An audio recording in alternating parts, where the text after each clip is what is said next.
First Kings chapter 19, Elijah's journey to Horeb.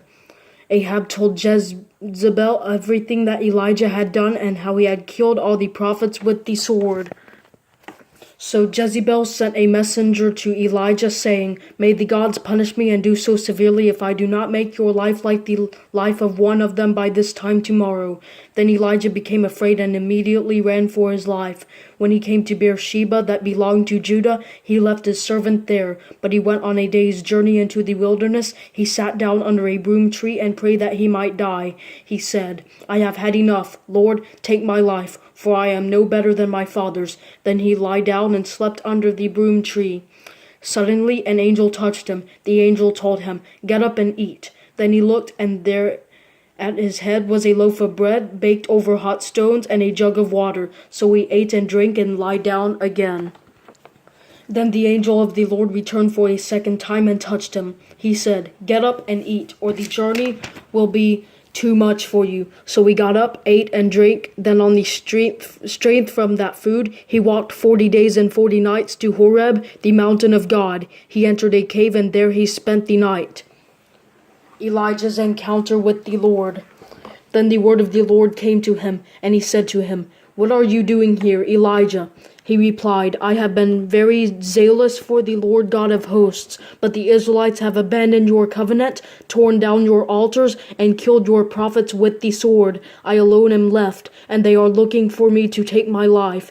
Then he said, "Go out and stand on the mountain in the Lord's presence." At that moment the Lord passed by. A great and mighty wind was tearing at the mountains and was shattering cliffs before the Lord, but the Lord was not in the wind. After the wind there was an earthquake, but the Lord was not in the earthquake. After the earthquake there was a fire, but the Lord was not in the fire. And after the fire there was a voice, a soft whisper.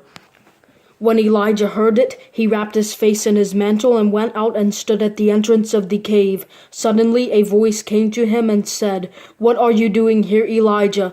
"I have been very zealous for the Lord God of hosts," he replied, "but the Israelites have abandoned your covenant, torn down your altars, and killed your prophets with the sword. I alone am left, and they are looking for me to take my life." Then the Lord said to him, "Go and return by the way you came to the wilderness of Damascus. When you arrive, you are to anoint Hazael as king over Aram.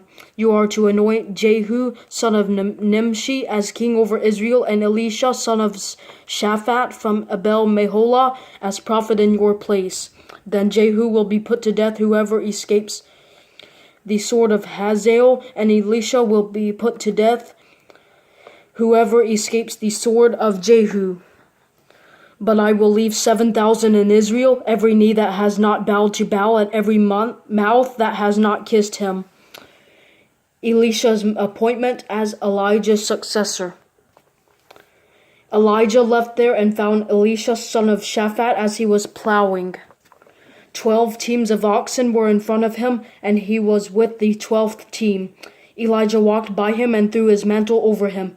Elisha left the oxen, ran to follow Elijah, and said, "Please let me kiss my father and mother, and then I will follow you."